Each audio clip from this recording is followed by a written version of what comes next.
Well, hello there once again. I am back. In my last video, I talked about how I got involved in the coffee value chain.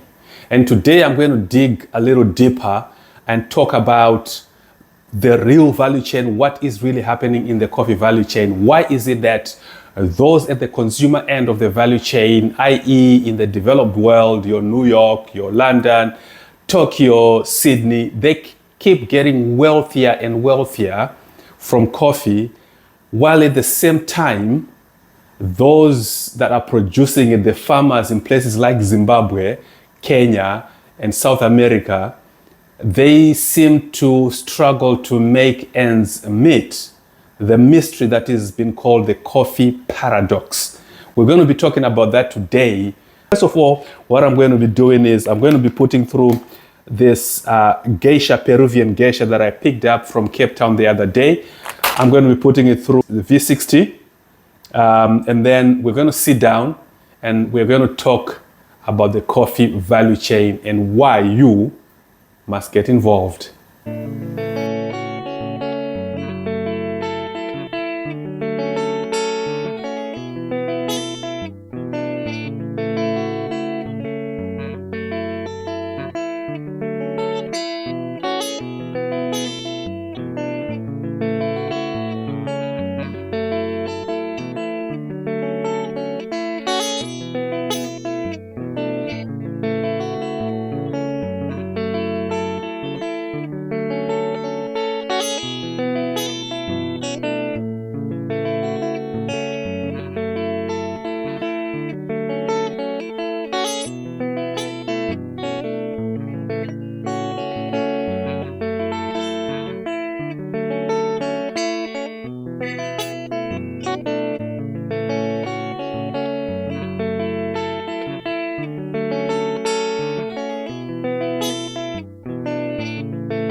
So here we go.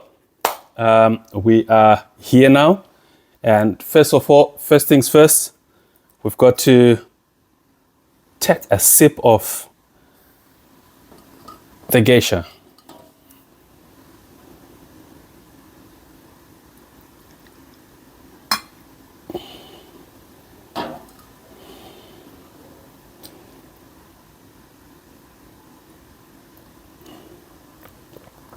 Yeah, nice. Now, let's talk. So I did say that the last time I was here, I posted the last video. I talked about how I transitioned from one career and ended up being involved in coffee. And today I want to dive a little bit deeper. And for the next 10 minutes, I want to talk about the coffee value chain. And I want to talk about this thing called the coffee paradox, which is basically a phenomenon where within a same value chain, one end just seems to get better and better economically, while the other end particularly the producer end of the same value chain, doesn't benefit much or actually gets poorer and poorer. So that's, I did say last time what got me into coffee, but what made me to stay for all these last 10 years is precisely that. Now, I was raised on a rural school in Buhera in Zimbabwe. And what you had, the setup there was teachers would stay at a school and then you are surrounded by these villagers who were, some of them very poor, and they became your network, they became your community, they became your friends. So, you weekends I would be going out and be playing with these friends of mine that were also my classmates and schoolmates. What wasn't hidden was the poverty that you could witness, because I also had the privilege of maybe visiting relatives and family in urban areas. So I could compare the difference. And these people, these communal people that produce all the food, which is then consumed by the people in the cities, they seem to remain poor, while those in the urban areas are just doing better. At that time, I just put it down to the fact that all jobs are in the city.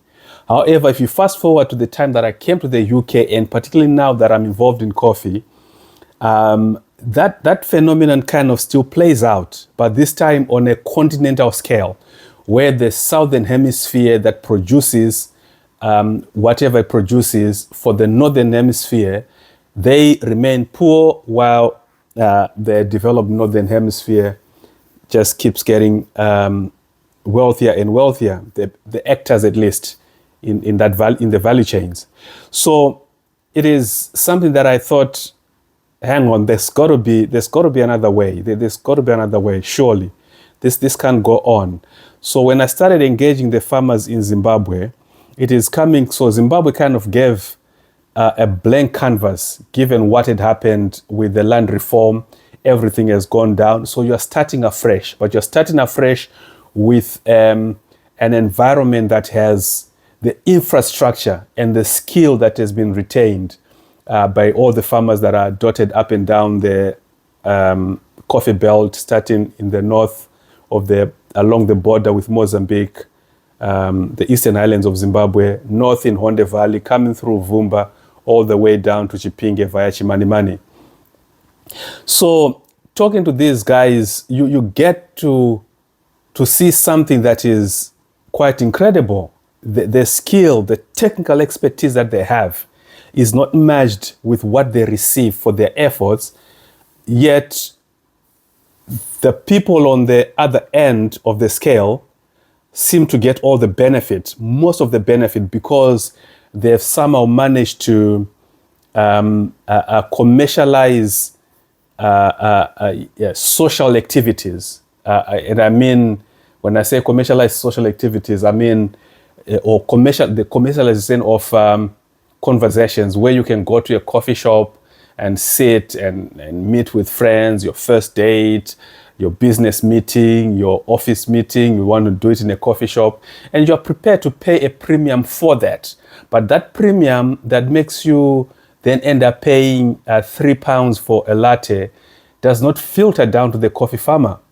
And the ratios, I mean, the headline ratios is that, a farmer gets 1p out of every cappuccino that has been sold. And it is true. It is true.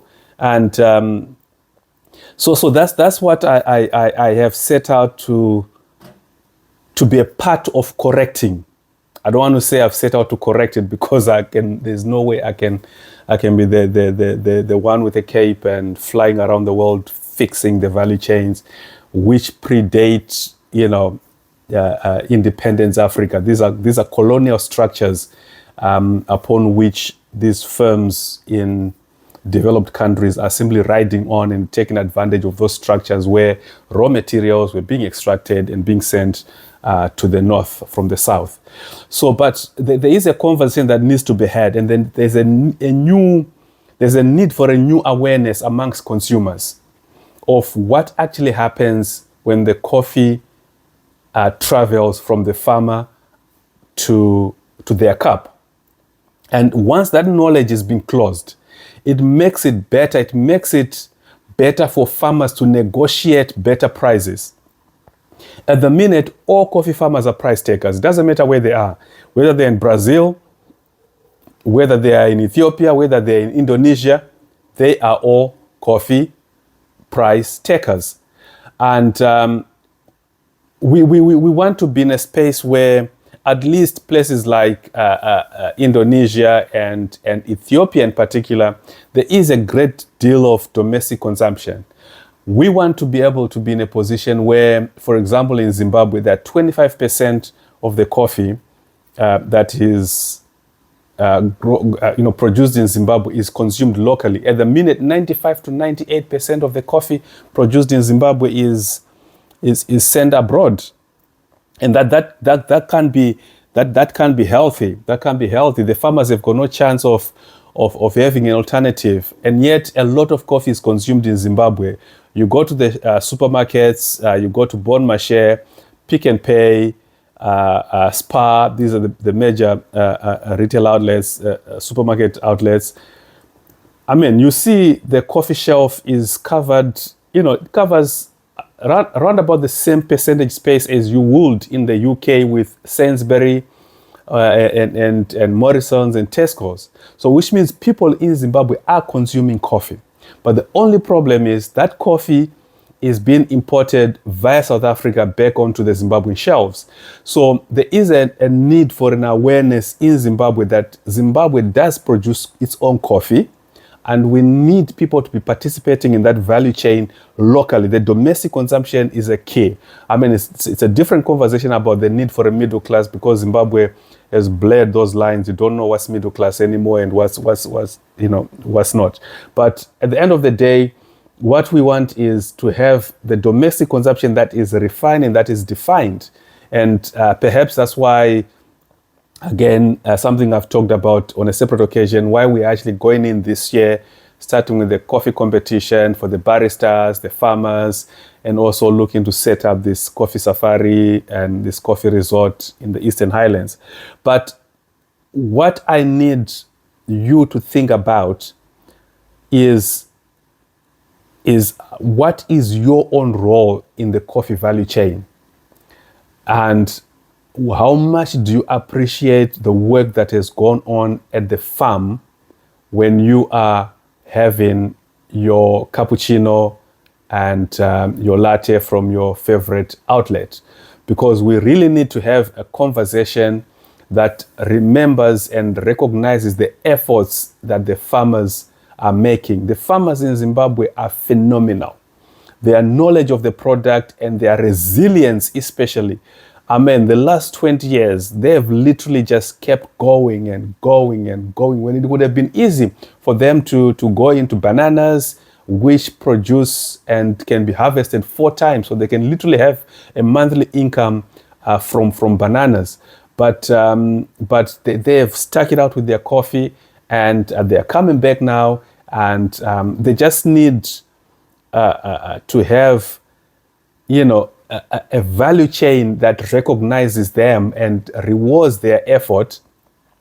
Because if they don't do what they need to do at the farm, there is absolutely nothing that a roaster in London or in New York or in Melbourne can do to make the coffee nicer if the production process at the farm has been done badly.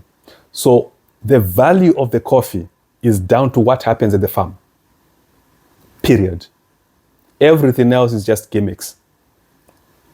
I may not be friends for saying something like that with a lot of people, but that's the reality of the matter. We need a value chain that is defined from the farmer's perspective rather than imposed on the farmer by the consumer. And for places like Zimbabwe, Kenya, Tanzania, Brazil, Indonesia, Vietnam has got a fantastic coffee scene, so they can support their local farmers. But we need to have boosted domestic consumption. I know that speaks to the wider economic issues that may be in these countries, particularly in Zimbabwe. But there are fantastic opportunities. Even as an industry, coffee in Zimbabwe could really transform that whole Manicaland and spreading into the rest of the country. I don't know if anybody actually knows that Zimbabwe used to produce coffee all the way in places like Mangura in Mashonaland West. But yeah, we need to have these conversations going. I'm open to discuss these things, and I'll be looking forward to be up and about. I should be in Zimbabwe in particular mid-April for the start of the barista competition and the roadshow that will be starting. That will be covering. I don't know exactly where it's going to start, but it will go to places, Victoria Falls, Bulawayo, Kwekwe, Kariba, Harare, Marondera, and Mutare, of course. So I will be there, but between now and then, I will catch you in another post, in another video. Don't forget to do the thing that you need to do, which is to like, follow, and share. See you again next time.